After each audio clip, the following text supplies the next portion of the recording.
नमस्कार। आज हम बात करने वाले हैं अल्फोंस डॉडेट की एक बहुत ही खूबसूरत कहानी द लास्ट लेसन के बारे में। ये कहानी एक सवाल उठाती है, क्या होता है जब किसी की पहचान की सबसे बड़ी निशानी मतलब उसकी अपनी जुबान एक सुबह अचानक उससे छीन ली जाती है। ये सिर्फ एक क्लासरूम का किस्सा नहीं है, बल्कि अपनी संस्कृति को खो देने के डर की एक बहुत ही मार्मिक दास्तां है। तो चलिए इसी दमदार सवाल से इस कहानी को समझना शुरू करते हैं। जरा सोचिए, कैसा लगता होगा जब वो भाषा जिसमें हम सोचते हैं, सपने देखते हैं, उसी को बोलने पर पाबंदी लग जाए। बस यही एहसास, यही दर्द इस पूरी कहानी का दिल है। तो कहानी का हीरो है फ्रांस, एक बिल्कुल आम लड़का, और आज वो स्कूल के लिए लेट हो गया है। ऊपर से उसे अपने टीचर एम हेमिल से बहुत डर भी लग रहा है। अब डर क्यों लग रहा है? क्योंकि उसे पार्टिसिपल्स के रूल्स पर एक टेस्ट देना था और तैयारी बिल्कुल जीरो थी। ऐसे में तो जाहिर है कि स्कूल बंक करने का ख्याल आएगा ही। बाहर का मौसम बहुत अच्छा था, धूप खिली थी, पक्षी चहचहा रहे थे और प्रशियन सैनिक ड्रिल कर रहे थे। ये सब क्लासरूम के डर से कहीं ज्यादा अच्छा लग रहा था। लेकिन फ्रांस ने किसी तरह खुद को समझाया और स्कूल की तरफ दौड़ पड़ा। रास्ते में जब वो टाउन हॉल के पास से गुजरा तो उसने देखा कि नोटिस बोर्ड के चारों तरफ बहुत भीड़ लगी हुई है। पिछले 2 सालों से, जब से फ्रैंको प्रशियन जंग चल रही थी, सारी बुरी खबरें लड़ाई हारने की, नए नए ऑर्डर्स की इसी बोर्ड से मिलती थी। फ्रांस ने मन ही मन सोचा, अब क्या हो गया? लेकिन जब फ्रांस स्कूल पहुंचा तो वो एकदम हैरान रह गया। रोज जहां स्कूल शुरू होने से पहले ही इतना शोर शराबा होता था, आज वहां संडे की सुबह जैसी गहरी शांति थी।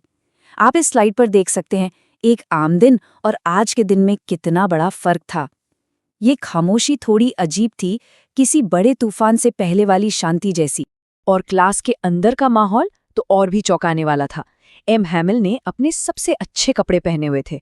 उनका हरा कोट, झालर वाली शर्ट, ये कपड़े तो वो सिर्फ इंस्पेक्शन या प्राइज वाले दिन ही पहनते थे।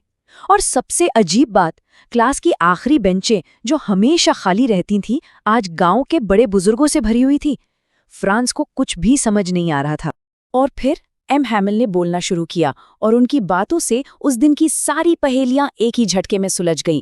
ये कहानी का वो टर्निंग पॉइंट है जहां सब कुछ हमेशा के लिए बदलने वाला था। उन्होंने बड़े ही शांत और गंभीर लहजे में कहा, मेरे बच्चों, ये तुम्हारा आखिरी फ्रेंच पाठ है। बस ये एक लाइन, और इस एक लाइन ने जैसे पूरे कमरे की हवा ही बदल दी। और फ्रांस पर इसका क्या असर हुआ? उसके अपने शब्दों में कहें तो ये शब्द उस पर बिजली की तरह गिरे। एकदम से उसे सब कुछ साफ हो गया। टाउन हॉल के पास वो भीड़ क्यों थी, गांव वाले क्लास में क्यों बैठे थे, और एम हेमिल ने वो खास कपड़े क्यों पहने थे। हर चीज इसी एक ऐलान से जुड़ी थी।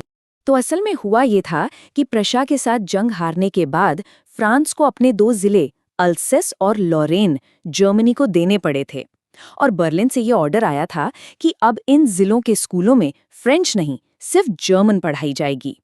आज उनकी अपनी मातृभाषा में आखिरी क्लास थी। इस घोषणा के बाद क्लास का माहौल पूरी तरह बदल गया। अब वो सिर्फ एक क्लासरूम नहीं रह गया था, बल्कि एक ऐसी जगह बन गया था जहां हर कोई पछता रहा था, अपनी लापरवाही पर अफसोस कर रहा था। अब फ्रांस को समझ आया कि गांव के लोग वहां क्यों थे। वो सिर्फ तमाशा देखने नहीं आए थे, वो एम हेमिल को उनकी 40 साल की सेवा के लिए शुक्रिया कहने आए थे और उस भाषा को सम्मान देने आए थे जिसे सीखने का मौका उन्होंने खुद ही गंवा दिया था। फिर जब फ्रांस को पार्टिसिपल्स के नियम सुनाने के लिए बुलाया गया तो उसका दिल जोर जोर से धड़कने लगा और वो एक शब्द भी नहीं बोल पाया। लेकिन आज ये सिर्फ एक बच्चे की नाकामी नहीं थी, ये एक पूरे समाज के खोए हुए मौके का प्रतीक बन गई थी। पर एम हेमिल ने उसे डांटा नहीं, बल्कि उन्होंने बड़े दुख के साथ कहा कि इसमें हम सब की गलती है। उन माँ बाप की जिन्होंने बच्चों को पढ़ाने से ज्यादा जरूरी खेतों में काम करवाना समझा, और खुद उनकी भी जिन्होंने कभी कभी मछली पकड़ने जाने के लिए बच्चों की छुट्टी कर दी। इसके बाद एम हेमिल अपनी भाषा के बारे में जो कुछ भी कहते हैं, वही इस कहानी का सबसे जरूरी सबक है। वो समझाते हैं कि भाषा सिर्फ बातचीत का एक तरीका नहीं, बल्कि किसी भी समाज की आत्मा होती है। और ये इस कहानी का सबसे जरूरी विचार है। एम हैमिल कहते हैं कि जब किसी कौम को गुलाम बना लिया जाता है तो उनकी भाषा ही उनकी आज़ादी की चाबी होती है, क्योंकि जब तक वो अपनी भाषा को जिंदा रखते हैं तब तक उनकी पहचान और आज़ादी की उम्मीद भी जिंदा रहती है। उन्होंने बड़े जोश और गर्व के साथ फ्रेंच भाषा की तारीफ की, उसे दुनिया की सबसे खूबसूरत, सबसे साफ और सबसे लॉजिकल भाषा बताया, और सबसे कहा कि इसे कभी मत भूलना, इसे हमेशा अपने दिलों में जिंदा रखना। और अब कहानी अपने सबसे भावुक मोड़ पर पहुंचती है, पाठ के आखिरी कुछ पल जो बहुत ही इमोशनल और सिंबॉलिक हैं। एम हैमिल ने सबको लिखने के लिए नई कॉपियां दी, जिन पर बहुत सुंदर लिखावट में सिर्फ 2 शब्द लिखे थे, फ्रांस, एल्सेस। फ्रांस को ऐसा लगा जैसे ये शब्द क्लास में लहराते हुए छोटे छोटे झंडे हों जो उनकी पहचान का प्रतीक थे। इसी बीच छत पर कबूतरों की गुटरगू की आवाज आती है और फ्रांस के मन में एक बहुत ही मासूम सा सवाल आता है, क्या ये लोग इन कबूतरों को भी जर्मन में गाने के लिए मजबूर करेंगे? ये एक बच्चे का सवाल था, लेकिन असल में ये किसी की संस्कृति को जबरन बदलने की बेतुकी कोशिश पर सबसे बड़ा तंज था। तभी चर्च की घड़ी में 12 बजते हैं। ठीक उसी पल खिड़की के बाहर से ड्रिल करके लौट रहे प्रशियन सैनिकों के बिगुल की आवाज आती है।